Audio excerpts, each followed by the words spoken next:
Avant de plonger dans cette histoire incroyable, pensez à vous abonner à la chaîne et à activer la cloche. Ici, chaque récit a quelque chose à dire, et vous ne voudrez pas en manquer un seul. Condamné à mort, mais ces derniers mots ont changé l'histoire. Dans l'Amérique ségrégationniste des années 1950, les lois n'étaient pas les mêmes pour tous. Officiellement, la justice prétendait être aveugle, dans les faits, elle voyait très bien la couleur de peau de l'accusé. Dans les États du Sud, et plus encore dans le Mississippi, le système judiciaire servait souvent d'instrument de répression raciale. Les Noirs n'étaient pas présumés innocents, ils étaient présumés coupables dès l'instant où une accusation émanait d'un Blanc. Dans le comté rural de Claiborne, cette injustice prenait une forme glaciale, presque banale, tant elle était quotidienne. Et c'est là qu'une femme noire de 36 ans, Evelyn Grace Johnson, infirmière, mère veuve de 2 enfants, allait devenir le visage tragique de cette injustice. Evelyn n'était pas une militante. Elle ne défilait pas dans les rues. Elle ne prononçait pas de discours. Elle travaillait dur, souvent en double service, dans le petit hôpital public de Port Gibson, où elle était respectée pour son calme, sa compétence, et sa dévotion envers les patients blancs comme noirs. Chaque soir, elle laissait ses enfants, Marcus, 9 ans, et Elisa, 6 ans, entre les mains de sa voisine, Madame Trudy, le temps de ses gardes de nuit. Elle rêvait de leur offrir une vie meilleure, de les envoyer à l'université, loin de la crasse des champs de coton et de l'humiliation quotidienne. Mais ce rêve s'effondra brutalement dans la nuit du 12 juin 1958. Il était 23h17, selon le rapport officiel, lorsque des passants découvrirent le corps du shérif adjoint Douglas McKinley, gisant derrière le bar, Rusty's Tavern, dans une ruelle mal éclairée. L'homme avait été poignardé à 3 reprises, au torse et à la gorge. Son revolver de service avait disparu. Autour de lui, peu de choses, une flaque de sang, un foulard blanc taché abandonné sur un tonneau, et une robe d'infirmière froissée, imbibée d'une substance sombre, jetée dans une poubelle métallique rouillée. À peine 2 heures plus tard, à 1h42 du matin, la police frappait à la porte d'une petite maison en bois au bout de Willow Creek Street, dans un quartier noir de Port Gibson. À l'intérieur, Evelyn dormait paisiblement avec ses enfants. Elle fut réveillée par les coups violents, terrifiée par les aboiements des chiens, aveuglée par les lampes torchées. En chemise de nuit, elle ouvrit la porte. 3 hommes blancs en uniforme, fusil à la main. Aucune formule de politesse. Aucune explication. « Vous êtes Evelyn Grace Johnson ? » ? « Oui, qu'est-ce que… » ? « Vous êtes en état d'arrestation pour le meurtre de l'adjoint Douglas McKinley. » Elle n'eut pas le temps de comprendre. On la saisit par les bras, sans ménagement, on la fit trébucher sur le perron, et on la poussa dans une voiture de police. Marcus, réveillé en sursaut, accourut jusqu'à la porte en larmes. « Maman! Maman !» Mais un des agents le repoussa brutalement à l'intérieur, claqua la porte, et lança à Trudy, sa voisine, d'une voix menaçante. « S'il sort encore, on l'embarque lui aussi. » Personne ne lui lut ses droits. Personne ne lui permit d'appeler un avocat. On ne lui laissa même pas prendre un manteau. À cet instant, la vie d'Evelyn Johnson bascula à jamais. À l'arrière de la voiture, le sergent Harlan Bix, qui la surveillait du rétroviseur, murmura à son collègue. « Une négresse tue un blanc. Elle tiendra pas 2 semaines. » Et il rit. Ce que personne ne savait encore, c'est que derrière cette scène rapide, brutale, se cachait un mensonge plus vaste. Un mensonge dont Evelyn n'était que le bouc émissaire parfait, une femme noire, isolée, sans pouvoir, sans défense. Le procès d'Evelyn débuta 22 jours après son arrestation. C'était un lundi matin torride, en plein mois de juillet 1958. La chaleur du Mississippi semblait coller au mur du tribunal de Port Gibson, aussi étouffante que le climat social. La salle d'audience était pleine à craquer. Des fermiers blancs, des femmes bien coiffées aux éventails fleuris, des journalistes en cravate, et quelques noirs relégués à l'arrière, debout contre le mur, muets et tendus. Evelyn, elle, était assise seule dans le box des accusés, menottée. Elle portait une robe pâle trop grande pour elle, offerte par une gardienne noire compatissante. Ses cheveux étaient noués à la va-vite. Ses yeux, sombres et calmes, observaient tout. Le juge Harold Dorsey, un homme en surpoids à la moustache jaunie par le tabac, présidait l'audience avec un faux air de neutralité. Mais tout le monde savait qu'il était un ami de longue date du défunt shérif McKinley. Il avait fumé des cigares sur sa véranda, assisté à ses barbecues, et soutenu sa campagne de réélection. Quant à l'avocat commis d'office, Frank L. Bennett, il n'avait ni la prestance, ni l'énergie, ni même l'intention de sauver Evelyn. Ancien clerc du tribunal reconverti en avocat, il avait la réputation de perdre presque toutes ses affaires, mais de savoir rester à sa place. Il passa le procès à griffonner dans un carnet ou à ajuster ses lunettes, comme s'il attendait que tout cela se termine vite. La procureure du comté, Margaret L. Whitmore, construisit son accusation sur du vent. Mesdames et messieurs du jury, nous avons ici une femme, pas comme les autres. Une femme capable de tromper, de manipuler, de tuer. Une femme qui a poignardé un homme de loi dans le dos. Elle fit claquer ses talons sur le plancher. Nous avons retrouvé une robe d'infirmière à proximité du corps. Tachée de sang. Et un témoin, que nous protégerons pour sa sécurité, affirme avoir vu une femme noire s'enfuir de la ruelle. Qu'est-ce que cela vous dit? Aucune analyse ADN, bien sûr, cela n'existait pas encore. Mais aucune expertise sanguine non plus, pourtant disponible. Aucune empreinte digitale. Pas de témoin direct. Et surtout, aucune enquête sérieuse sur la piste d'un autre suspect. Quand la défense fut appelée à présenter ses éléments, Maître Bennett bredouilla quelques mots sur le « manque de preuves concrètes », mais n'appela aucun témoin. C'est Evelyn qui prit l'initiative. Elle se leva, malgré les regards désapprobateurs, et dit à voix haute. « Je veux témoigner. Je n'ai rien à cacher. » Maître Bennett tenta de l'en empêcher. « Madame Johnson, ce n'est pas recommandé. Ça ne ferait qu'aggraver votre cas. » Mais elle refusa de se taire. Elle s'approcha du pupitre, tremblante, mais droite. Et dit devant la cour. « Je n'ai jamais touché cet homme. J'étais à l'hôpital cette nuit-là, dans l'aile, chambre 3C. Le petit Matthew Johnson faisait une crise d'asthme. Sa mère était là. Le docteur Morris aussi. Il pourra vous le confirmer. Je ne suis pas une tueuse. Je suis une infirmière. Une mère. » Le silence dans la salle fut glaçant. Puis le juge tout sauta, et d'un ton neutre, déclara. Le tribunal prend note. Procureur, des commentaires? Margaret Whitmore haussa les épaules. Aucun témoin ne confirme son alibi. Le docteur Morris est apparemment en déplacement à Memphis. La vérité? Le docteur Harold Morris n'était pas en voyage. Il avait reçu une lettre anonyme, glissée sous sa porte. Si vous ouvrez la bouche au procès, vous ne reverrez pas vos enfants. Il avait décidé de se taire.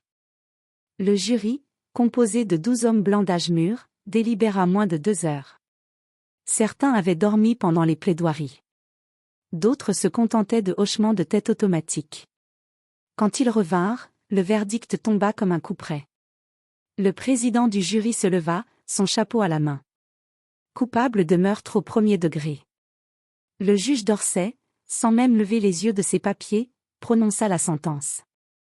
Evelyn Grace Johnson, pour le meurtre d'un officier de la paix de cet État, vous êtes condamnée à mourir par chaise électrique, à la date fixée par le gouverneur.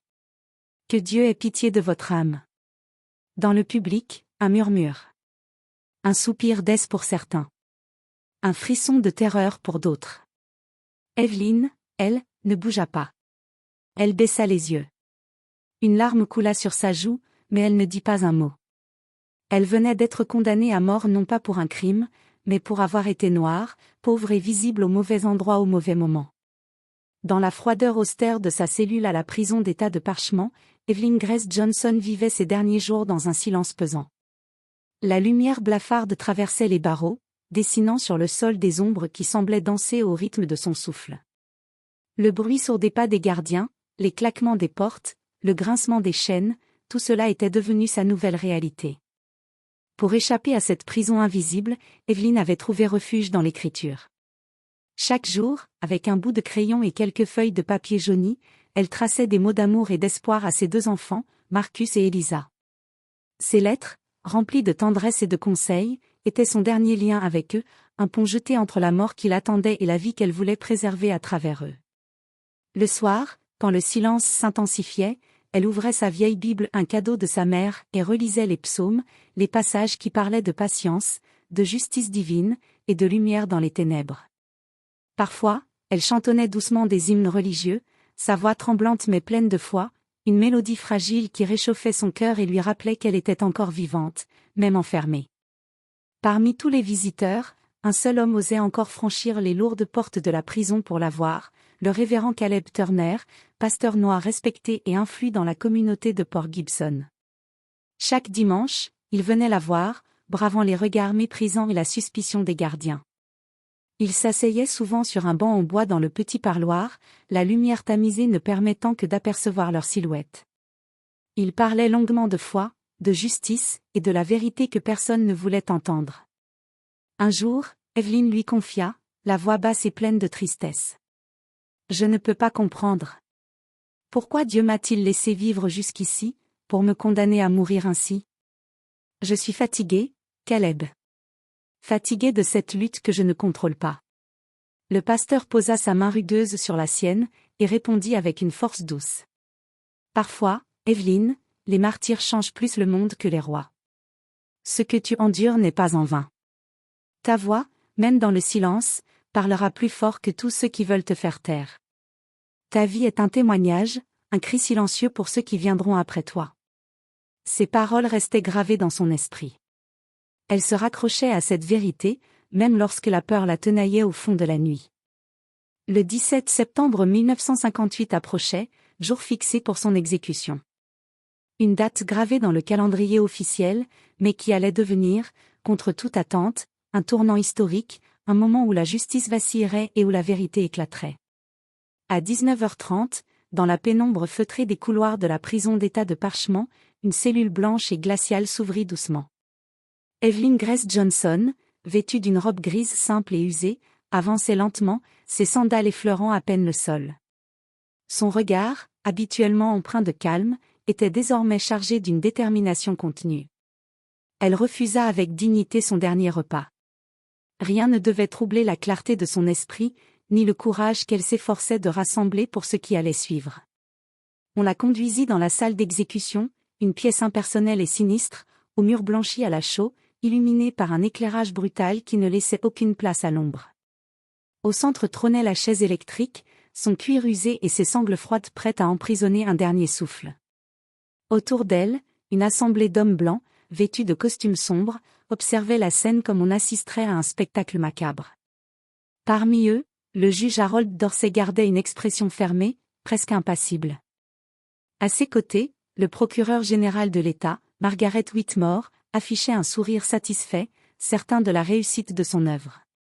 Des journalistes prenaient des notes avec empressement, conscients d'assister à un moment historique, aussi terrible soit-il. Dans un coin discret, presque invisible, se trouvait un homme que peu de personnes remarquèrent, Edgar Whitley, officier de police en civil. Ses yeux furetaient nerveusement, ses mains tremblaient imperceptiblement. Lui, le véritable coupable, assis là, jouant un rôle bien plus sinistre que le simple témoin. Le gouverneur du Mississippi, Robert McNally, était également présent. Ni solennel ni sincère, il affichait un regard mêlé de curiosité et de cynisme, comme si l'exécution d'une femme noire était un spectacle destiné à renforcer l'ordre établi. À 19h57, le bourreau, un homme taciturne nommé Samuel Brigg, posa avec professionnalisme les électrodes sur les bras d'Evelyn.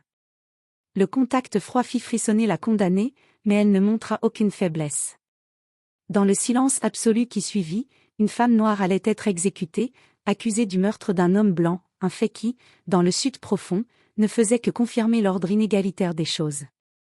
Puis, à 19h59, le directeur de la prison, Warren Phillips, prit la parole, sa voix grave résonnant dans la salle. « Dernier mot, Madame Johnson ?» Un silence de plomb s'abattit. Tous les regards convergèrent vers elle. Evelyn se redressa, le dos droit, les yeux fixant la salle avec une intensité nouvelle, une force que personne n'attendait. Sa voix, claire et ferme, brisa le silence. « Je n'ai pas tué le shérif McKinley. Mais je sais qui l'a fait. Il est ici, dans cette salle. Un murmure parcourut la foule. Certains échangèrent des regards étonnés, d'autres fronçaient les sourcils, incrédules. Elle continua, sans hésitation. C'est Edgar Whitley. Il faisait chanter McKinley. Ils étaient impliqués dans des affaires sales. Cette nuit-là, il a perdu le contrôle. Quand il a vu que j'étais témoin de leur dispute, il m'a désigné pour détourner les soupçons. Un silence de mort s'installa. Puis, Whitley se leva brusquement, son visage déformé par la colère et la peur. Mensonge. Calomnie. Elle invente tout ça pour sauver sa peau. Mais Evelyn ne tremblait pas. Son regard ne vacillait pas. Elle ajouta, calmement, presque douloureusement. Le sang sur ma robe était de type B. Moi, je suis de type O. J'ai supplié qu'on fasse les tests. On m'a ignoré. Un frisson parcourut l'assemblée. Pour la première fois, la vérité semblait vouloir s'immiscer dans cette salle où elle avait été soigneusement étouffée. Au moment où Evelyn achevait sa déclaration, un silence lourd pesait dans la salle. Chacun retenait son souffle, incapable de croire ce qu'il venait d'entendre. Puis, soudain, une voix s'éleva, nette et ferme, brisant ce silence comme un coup de tonnerre. C'était Howard Meek, journaliste chevronné du New York Times, un homme d'une quarantaine d'années, toujours impeccablement vêtu, carnet et mallette en cuir à la main. Il se leva de son siège, s'avança vers le centre de la salle, attirant tous les regards. « Je confirme ce que vient de dire Madame Johnson », déclara-t-il d'une voix claire, résonnant dans toute la pièce. « J'ai obtenu ce rapport en provenance du laboratoire médico-légal de Memphis. Il est ici, dans ma mallette. » Il ouvrit lentement sa mallette en cuir, en sortit un dossier scellé et le tendit au directeur de la prison. Les pages étaient couvertes de notes, de graphiques et d'analyses scientifiques. Tous purent lire, en lettres claires, que le sang retrouvé sur la robe d'Evelyn n'était pas de son groupe sanguin. Les murmures commencèrent à enfler, se transformant rapidement en chuchotements paniqués.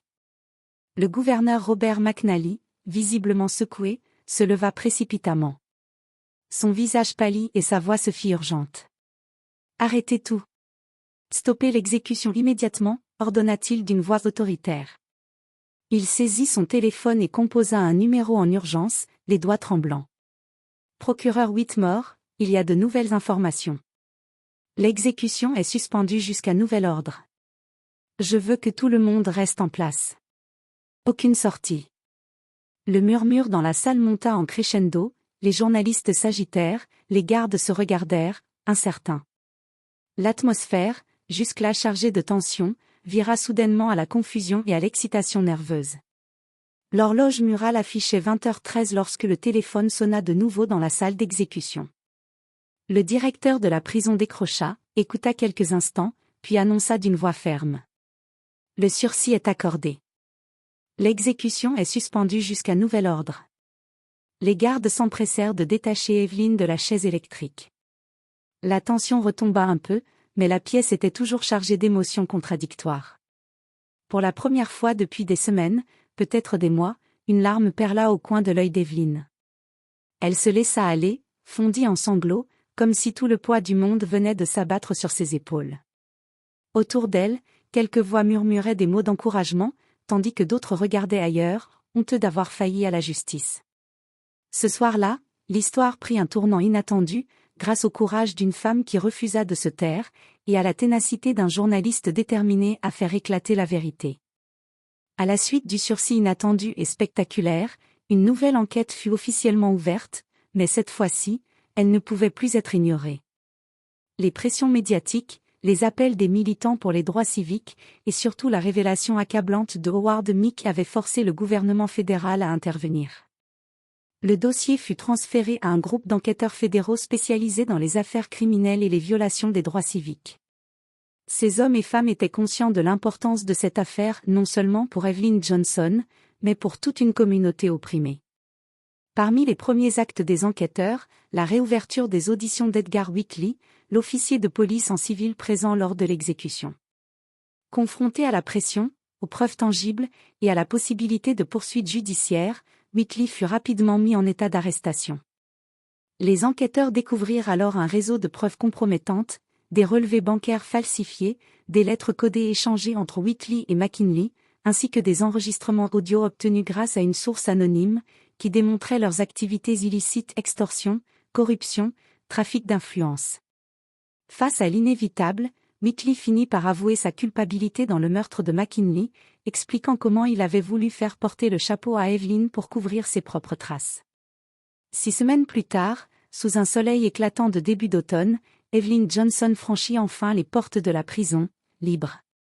Des centaines de personnes s'étaient rassemblées devant la prison pour l'accueillir, la saluer, la soutenir. Parmi eux, ses enfants, désormais adolescents, Marcus, 15 ans, et Elisa, 12 ans. Les retrouvailles furent bouleversantes. Evelyn prit ses enfants dans ses bras, serrant fort ces 2 trésors qu'elle avait cru perdre à jamais. Mais la liberté d'Evelyn ne signifiait pas retour à une vie normale. Elle ne pouvait pas, et ne voulait pas, oublier ce qu'elle avait vécu. Elle décida de ne jamais retourner à l'hôpital. Au lieu de cela, elle consacra sa vie à la lutte pour la justice. Avec le soutien de la communauté et de ses nouveaux alliés, elle fonda la Justice Grace Foundation, une organisation dédiée à offrir une aide juridique aux personnes accusées à tort, en particulier les Afro-Américains du Sud, souvent victimes d'injustices semblables à la sienne. Dans les années qui suivirent, Evelyn devint une figure incontournable du mouvement des droits civiques. Elle marcha aux côtés de Rosa Parks lors des grandes manifestations de Montgomery, elle assista au discours de Martin Luther King Jr. Partageant la scène avec ces géants de la lutte pour l'égalité. Son éloquence et son témoignage unique firent d'elle une oratrice recherchée, et elle fut invitée à témoigner devant le Congrès des États-Unis, plaidant pour la réforme du système judiciaire et l'abolition des peines de mort fondées sur des préjugés raciaux. En 1981, sous le président Ronald Reagan, Evelyn reçut la médaille présidentielle de la liberté, la plus haute distinction civile américaine, en reconnaissance de son courage et de son engagement infatigable. Elle vécut jusqu'en 2004, s'éteignant paisiblement à l'âge de 82 ans, entourée de ses enfants, petits-enfants et amis. Sur sa tombe, dans un petit cimetière de Port Gibson, une inscription gravée en lettres d'or résume son combat. Condamnée au silence, elle a parlé. Et le monde l'a enfin écoutée. Son héritage continue d'inspirer des générations entières, rappelant que la vérité et la justice, même étouffées, finissent toujours par triompher.